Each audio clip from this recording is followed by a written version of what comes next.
जदि आपण बहुत सारा मंडा पिठा वीडियो देखिकी एई वीडियो रे आछंती तो मो आशार सहित आपण को कहि दउची आपण ए गोटे वीडियो देखि सारा परे कोनोसी भी वीडियो देखिबा को पड़िबनी काहे के ना मो एते सहज रे एते कम टाइम रे एते सॉफ्ट नरम आपण को मंडा पिठा कहि रखिबी छुआठू आरंभ करी समस्त ए मंडा पिठा टिके घरे करि पारिबे। गुरुवार ओषा पर्व हो किबा जे कोनोसी पर्व पर्वाणी दशहरा हो जेकोसी पूजा पर्वाणी रे आपण ए मंडा पिठाटी करि परिबे। एते सहज एते टेस्टी एते सॉफ्ट सब आपनक आखि सामने मु देखेबी तो चलंतु कथाबार्ता न कहि काम आरंभ करिया। एठी देखंतु मु अरुआ चावल नै जाइथिला आपण पिठा करिया पे जो अरुआ चावल नौचंदी से अरुआ चावल नै कि मु तुरे देइथिली मिनिमम 2-3 घंटा। एबे एटा बहुत सॉफ्ट हो जाइछि ता बहुत बडा पर मु धोई देइछि।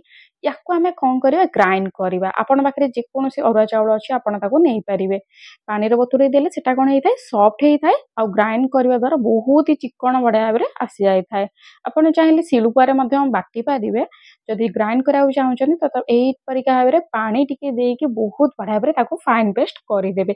मिनिमम एठी 4 मिनिट घुरई देइथिली ग्राइंडर आ ये देखि पारथि एते बडा भाबरे फाइन पेस्ट ही जाय छी। पानी मिसेई कि देइथिली तेनु करी कोनसी चिंता हबार नाही टाण रहिबनी। सब चावल हमर एकदम से बहुत बडा परफेक्ट पॉलिश हेकी गुंड हेइ जिवो। एबे देखंतु आमे ताको साइड रे रखि देइछि। एबे आमे कोन करबा कड़ाई रे पानी नबा। पानी देखंतु मु एठी केते नेइछि 2 कप माने गोटे ग्लास रे आधा ग्लास नेइछि। एठी देखंतु चीनी देइ दबा फ्रेंड। एठी मु चीनी 2 चम्मच दोछि काहे के ना चावलटा को टिके मीठा लागिया पे ऊपर परसता मीठा लागिया पे मु एठी चीनी देइछि। फ्रेंड आ गोटे कथा कहि रखिबी लूण लूण बहुत लोक दियंती एठी मु आपन को लूण न देकी देखेबी काहे के ना मीठा जिंसटा तो मु एते लूण दिए नाही। तेणुकर जदि आपन को पसंद तो आपण हाफ चम्मच लूण मध्य ऐड करि पारिबे। बाकी लूण न देले मध्य चली थाए। आ एठी देखंतु आमे कोन करबा चावल को जो आमे ग्राइंड करिके रखितिले गोटे हाथ रे ढालिबा गोटे हाथ रे चलेबा। टोटाली छाड़ीबेनी गोटे हाथ रे ढाली चलथिबे गोटे हाथ रे चलेई चलथिबे पूरा लो फ्लेम रखिकी। टोटाली मीडियम करिबेनी कि हाई करिबेनी लो फ्लेम रे चलेइबे। बेसी टाइम नाही 5 रु 7 मिनिट भितर आपनकर एही परिया भाबरे गोटे घोळ हेइ जिवो। चलेई चलथिबे आपण चाहिले अन्य कार साहाय्य मद नै पारिबे। तो हेला बोली केमिति जानिबा ये देखंतु कड़ाई रो एकदम छाड़ी जाउची आ चावलटा भी पूरा परफेक्ट देखाउची सिजी गला परिका। ये देखंतु टिके ट्रांसपेरेंट कलर रो देखाउची बडा भाबरे सुंदर पालिश कलर हेकी देखाउची। ए पर भाबरे कड़ाई रो भी छाड़ी जाउची तो जानिबे कि हमर चावलटी हेइ गलानी। एबे आको हमें कोन करिया बाहर करिके रखे देबा। कड़ाई रो सब तक हमें ए पर भाबरे बाहर करिके रखे देबा। ये देखंतु सब तक बाहर कर रखी दउची। एबे देखो फ्रेंड मंडा पिठा जो करूचे हमर चावलटा हाथ रे न लागिया को आमे एठी पानी देइचे हाथ को बहुत बडा बडा पानी लगेई देबे। पानी लगेई ताकू टिके चकड़ी देबे जेमति अट्टा चकड़ानी सेमति चकड़ी देबे। आ एबे जेहेतु गरम अछि तो आमे 2 रु 3 मिनिट बस चकड़ी के आको आमे ए पराबरे रखि दबा टिके ठंडा हवा को। से ठंडा हला भितरे आमे मु देखि दउची आपन को आमे कोन करिया पूरा केमिति तयारी करिया। देखंतु एठी पूरा बहुत प्रकार लोक माने पूरा दियंती किए दियंती मुग पूरा तो किए कोलथ पूरा दियंती बहुत लोक नड़िया पूरा दियंती बहुत लोक छेना पूरा दियंती बहुत लोक गुड़ पूरा दियंती बहुत सारा पूरा दियंती। तो मु आज आपन देखि छेना पूरा केमिति देई करिवे। आ एई पिठाटा खाई साइला परे छेना पूरा दिया पिठाटा खाई साइला परे बार बार आपन एइटा करिवे मोरी ग्यारंटी। तो देखंतु प्रथमे मु एठी नै जाइछि गुड़।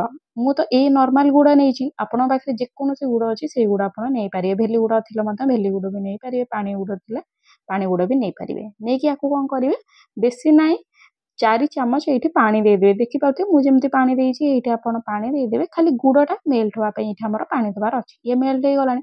एबे देखंतु छेना मु एठी नै जाइछि। जदि आपन पाखरे छेना अवेलेबल रहुनी तो आपण पनीर मध्य नै पारिबे। पनीर को चकड़ी देकी छोट छोट पीस कर दे पूरा ग्रेटेड करके हाथ रे चापी देकी नै पारिबे।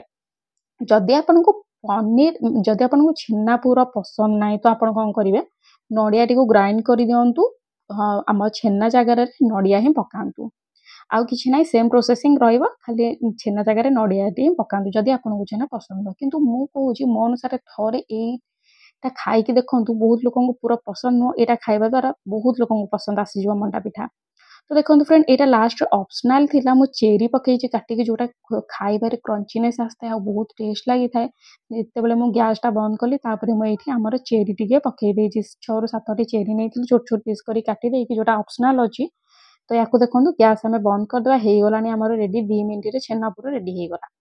एबे याको हमें साइड करी के रखि देइथिले ये देखि पाउथिबे साइड करके आमे रखी देइथिलु पूरा ठंडा हे गलानी हाथ को भी लागुची किछि गरम नाइ हाथ रे बहुत बढिया भाबरे धरि पाउचे तबे कोन करिया टिके नै जा जेमति हम अट्टा गुळा नउचे ना एमति नै जुबा हाथ रे टिके एई टाइप रे टिके बुले दवा बहुत बढिया रे हल्का हाथ रे बुले दवा पानी मारी मारी के काम करूथिबे काहे ना पानी जदी छाड़ी देबे पानी न मारिबे तो हाथ रे एटा लागि जवार संभावना थाए तेनु करी पानी देई देई काई काम करू थांतु एबे देखो बुढ़ा आंगुठी रे गोटे खालटे करवा यहीपरि भाव में गोटे कूटे करवा आमर मंडा पिठारे एमती गोटे आंगुठी पुरेकी बुढ़ा आंगुठी पुरेकी यहीपरि भाव में गोटे बढ़िया भाव गातटे करदेवे ये देखो आमर छेना पूरा आम ये नहीं आपंकर जेकोसी मन पसंद पूरा आप यूज करें या देखो मुझे पकई देइछि आमर कूଅ भितर आमर खाल भितर मुझे पकई देइछि आमर छेना पूरा तक मुझे दे देइछि याको बहुत बड़ा भाव देवे आपड़ जिते चाहिए से बड़ कणा करके आप पूरा दे पारे कि मुझे आपको देखा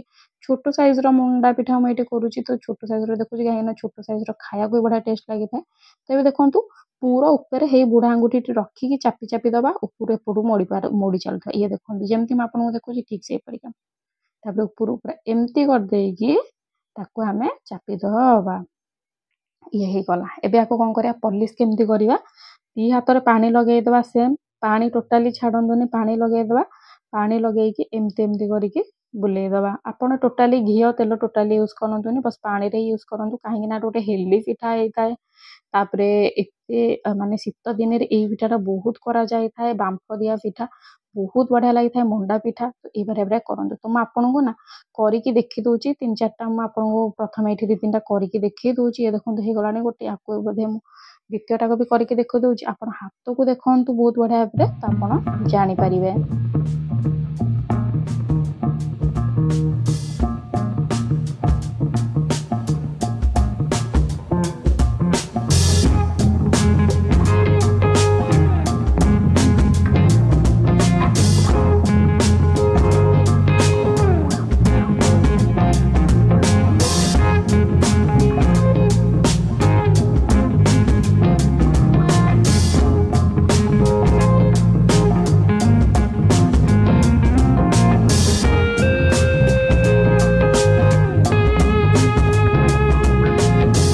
देखो तो फ्रेंड कथा कथार आम मंडा पिठा रेडी हो गलानी एबे कौन करियो मैं आपन को दीटा ट्रिक्स कहबी जोटा आपन को सहज लागिवो से ट्रिक्स रे आपन करिवे देखेबे गोटे ट्रिक कहबी दीटा ट्रिक ता पूर्व कहि रखुची जदी आपन को मो वीडियो टी भल लागुची तो प्लीज गोटे लाइक स्टार सहित गोटे कमेंट कर दियंतु मंडा पिठा टी केमिति लागिला आ आदि आपन को छेना दिया मंडा पिठा पसंद तो ताले मते कमेंट करी कहंतु काहे कि मोर भी छेना दिया मंडा पिठा पसंद अब आपन को पूरा देकी करंती किंबा कोनोसी किछि मिस्टेक जदी मोठी हेइची तो निहाती आबरे मते जणांतु तो ये देखो फ्रेंड प्रथमे आम ये पानी नहीं जीवा गोटे कड़े रे पानी नहीं गोटे स्टांड दे दवा जदी आपन पाखरे स्टांड अवेलेबल नाही तो गोटे चकिया नहीं जांतु पानी ऊपर गोटे चकिया किंबा ताटिया दे दियंतु ता ऊपर आपण एपरि भाबरे गोटे थाली नियंतु स्टील थाली नियंतु पानी रे टिके हाथ लगेई दियंतु मंडा पिठा चारिपटे पानी लगेई दियंतु जा द्वारा हमर मंडा पिठाटी चिकन रहिबो क्रैक फ्री रहिबो बहुत बढ़िया भाबरे आपण देखि पाथे मंडा पिठाटी हमर फाटिनी मध्य पानी टिके देखो गरम हो जाइतला घोड़े के रखि देइतिल 5 मिनिट फुटी गलानी एबे या ऊपर हमर मंडा पिठाटा रखि दबा बेसी नाही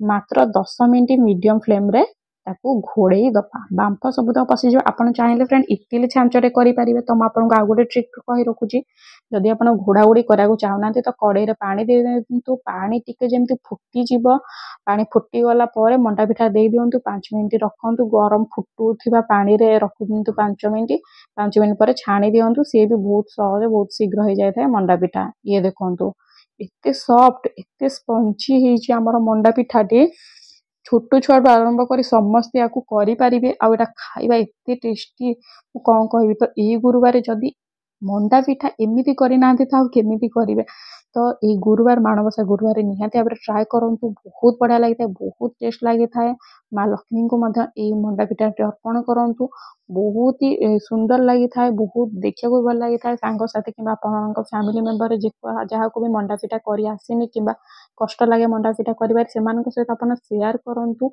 ये यूनिक हमर मंडा पिठा छेना पूरा देकी जोटा कि बहुत बड़ा टेस्ट लगी थाए तो एटा निहाती भाବରେ କରନ୍ତୁ ଆଉ ଯଦି ମୋ ଭିडिଓଟି ଆପଣଙ୍କୁ ଭଲ ଲାଗୁଛି ତ ପ୍ଲିଜ୍ ଗୋଟେ ଲାଇକ୍ର ସହିତ କମେଣ୍ଟ ସେୟାର ସବସ୍କ୍ରାଇବ ମଧ୍ୟ କରିଦିଅନ୍ତୁ। ତ ଦେଖନ୍ତୁ ମୁଁ ଆପଣଙ୍କୁ ଏଇଠି ମଣ୍ଡା ପିଠା ଖାଇକି ବି ମଧ୍ୟ ଦେଖେଇବି କେମିତି ଲାଗୁଛି ମଣ୍ଡା ପିଠା କହିବି। ଇଏ ଦେଖନ୍ତୁ ଏତେ ସଫ୍ଟ ଅଛି ପାଟିରେ ପକଉ ପକଉ ମିଳେଇ ଯାଉଛି ମାନେ ଆମକୁ ଚୋବେଇବାକୁ ବି ପଡୁନି ପାଟିରେ ପକଉ ପକଉ ମିଳିଯାଉଛି। ମୁଁ ତ ଛାଲି ଖାଇବ ଯଦି ଆପଣ ଖାଇବେ ଜଲ୍ଦି ବନାନ୍ତୁ।